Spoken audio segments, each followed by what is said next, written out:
England versus South Africa will be the big final battle this weekend. There will be big one-on-one battles. Watch me dissect that right now.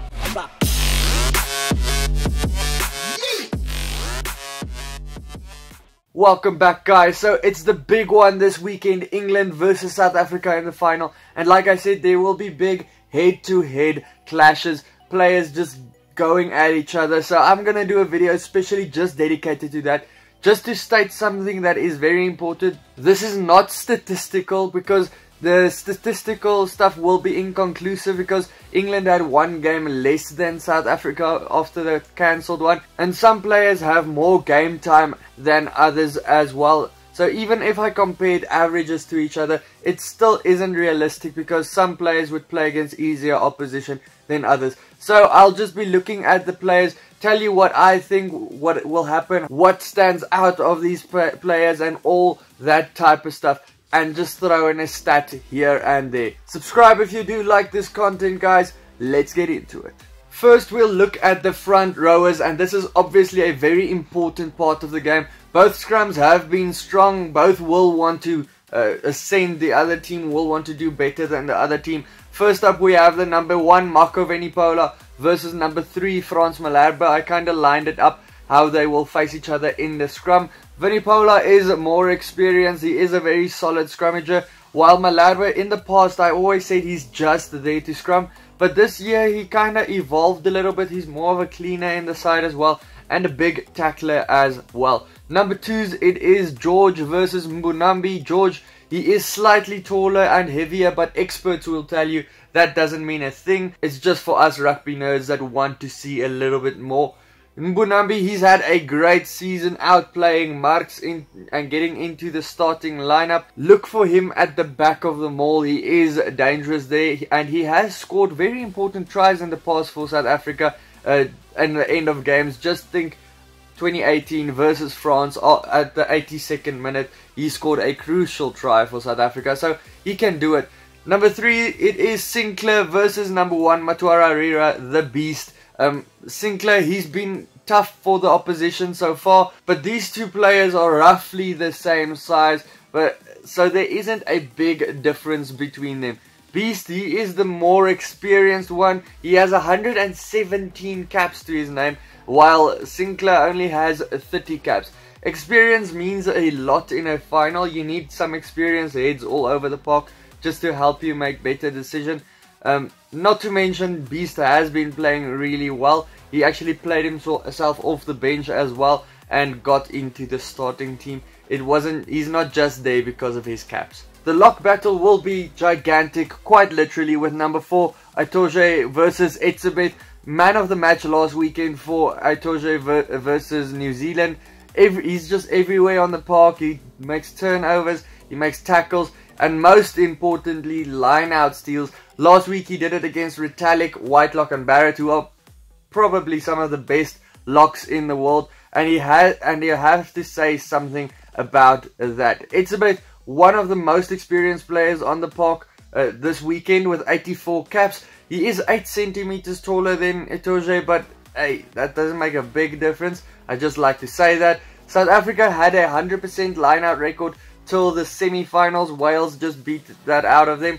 But so the lineouts is a very important part that South Africa builds on. Number 5s, they are guys that are in charge of the lineout calls. Laws versus De Jager. Laws with 80 caps. He pops up all over the park. De Jager does the same thing. De Jager a little bit taller in this one as well. But there will possibly be a clash all over the park as well between these two, not just in the air at line-out time, because both of these guys likes to move over the park. In the loose forwards, we will see some big clashes this weekend. We have number 6 Curry versus Captain Kolisi. It's both roughly the same size players. Curry, he is a lethal weapon over the ball to try and steal possession for his side, while Kolisi, his role as a leader can't be missed. He also tackles a hell of a lot. He's always there in the rucks, he's in there in the tackles, he's always busy. So these two are bound to meet up somewhere. Number 7's Underhill versus Pieter-Steph du Toit. Underhill, he is another fetcher on the park. He's also just 23 years old,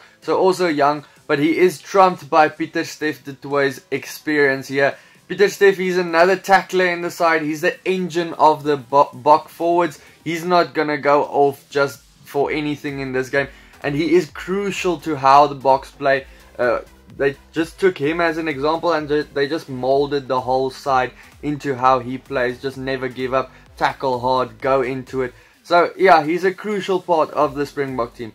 Number 8, it's probably the clash of this weekend. It's Vunipola versus Vermeulen. Vunipola 1.88 meters tall, 126 kilograms. Vermeulen slightly taller at 1.93, but he is slightly lighter at 117 kilograms. I can guarantee you we will see these two players lining up each other. They aren't guys that really wants to pass the ball. They want to grab the ball, tuck it under the arm, run and try and bust the player in front of them.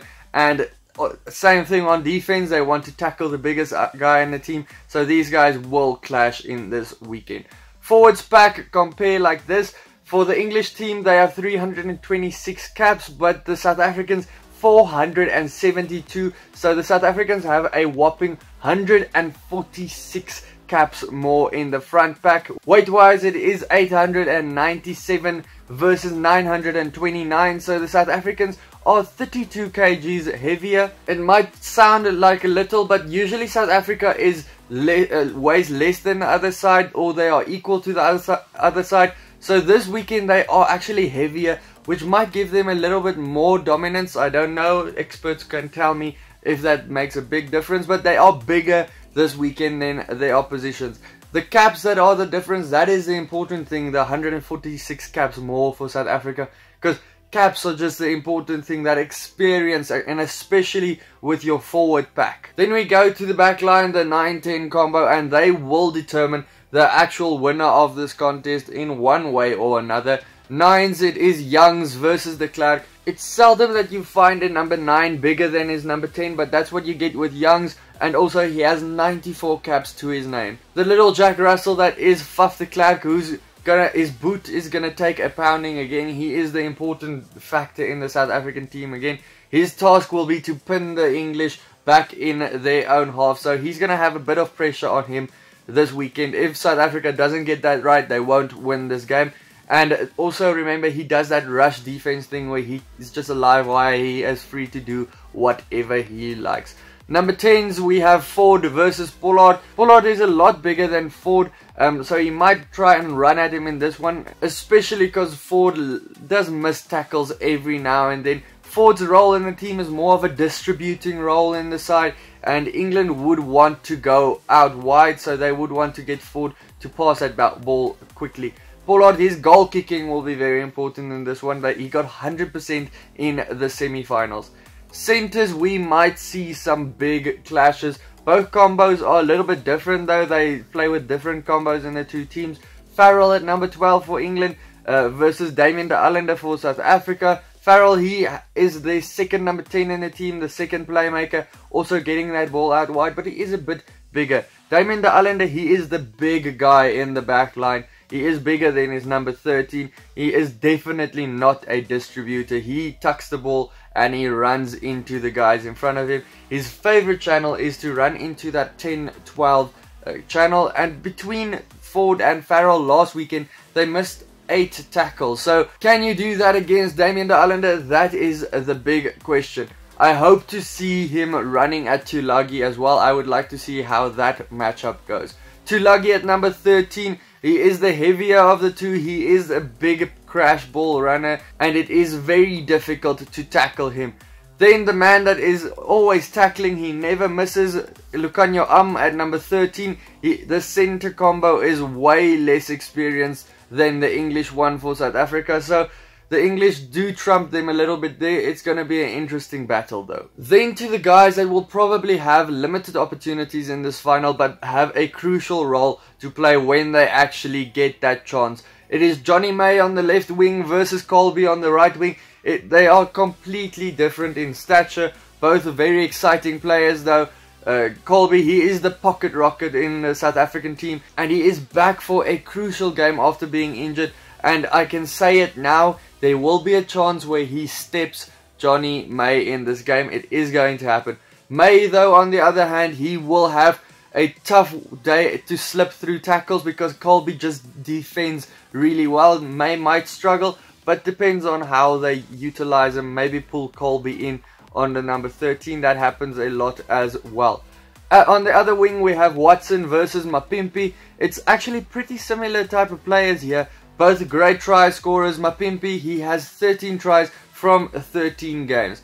Fullbacks, it is Daly versus Leroux. Also similar players. When they join the line, they are very dangerous playmakers in that side. But Daly has the advantage of having a very big boot, trying to get that long range penalties maybe for England in this game. Leroux, he has been out of form, but he is the most experienced guy in the backline who isn't that experienced, so he is crucial in that side. The backline experience, England 405 versus only 222 from South Africa, so England beat South Africa with a whopping 183 caps in the backline. While weight-wise, not that it is important at all, it's just interesting to see. 656 versus 632. England beat South Africa here as well with 24 kgs. I blame Faf and Kolbe, so they are a lot smaller than the other players, so you can't read into it too much. I'll have a little bit of a look at the benches. Not that they always have the direct competition, since the one team splits 5-3 and the other one 6-2 on the bench, but it's still interesting to look at. Reserves, hookers, Cowan-Dickie versus Marks. There will be pressure on Cowan-Dickie, especially from Marks, who is probably a bit better than him. I must say that Marks can start in the Springbok team any day. Marks also adds the ability to poach balls at the end from Rux, which is why he is there on the bench. He brings a different dynamic to the team later on. Cowan-Dickie will be under pressure again under lineouts. Last weekend, the first reserve hooker that came on threw a bad ball, and the All Blacks actually scored directly from the first throw-in from him. Number 17 is Joe Marler versus Kitshoff. Marler, he is always the funny guy in the team with 67 caps as well, but Kitshoff, he is a very powerful scrummager. 46 caps behind his name isn't too bad. Both could easily start in these teams. Number 18 is Dan Cole versus Vincent Koch. Dan Cole, 94 caps for the 32-year-old, so he is far more experienced, and he just brings that onto the park in the end of the game. Vincent Koch, he is another player plying his trade in England. There are 5 players in the 23 of South Africa that actually do play in England, so they might know their opposition quite well. 19's George Kriers versus Snyman. Kriers, he is a little bit more experienced and he has been good, but Snyman, he is the tallest player on the park. He is the lock that brings some speed to the game. It's quite interesting actually. He has a wicked offload game, really good at running into gaps, so he brings a different dynamic to the team. Number 20s, it is the flanker Wilson versus a lock Mostert, who can play number 7 as well though, but both players are very tough players, like carrying the ball. Number 21s is the reserve scrum half for England, Spencer. It is his first game in the World Cup after being flown in to replace Hines this week, so he might get a trophy at the end of this game for playing 10 minutes. Francois Louw at flanker, he is the 6th forward for the South Africans on the bench, and he's also there just to contest at ruck time if it is necessary to bring him on. Number 22s, it is the centre Slade versus Herschel Yankees, who is a scrum half in the team, and he has been nominated for Breakthrough Player of the Year. After last year, he was still playing Varsity Cup, struggling to get into the Stormers ranks, so it's just a great year for him. He got his break after a lot of guys in the Stormers team just got injured. Worked his way through there, got his way into the Springbok team. Then number 23s, it is Jonathan Joseph, a very movable player, a very great runner, versus Frans Steyn, who slots in anywhere on the park. 66 caps to his name, and he is the only World Cup winner actually on the park, so he brings that to the side as well. Not to mention, he can kick a goal from 60 meters away. Guys, if you did like this video, please hit the subscribe button. I do appreciate it. And also let me know in the comments, which battle do you think is going to be the biggest one. Check out some of my other videos, and then I'll see you for the next one. Tomorrow I will be doing a live stream for this game. Cheers.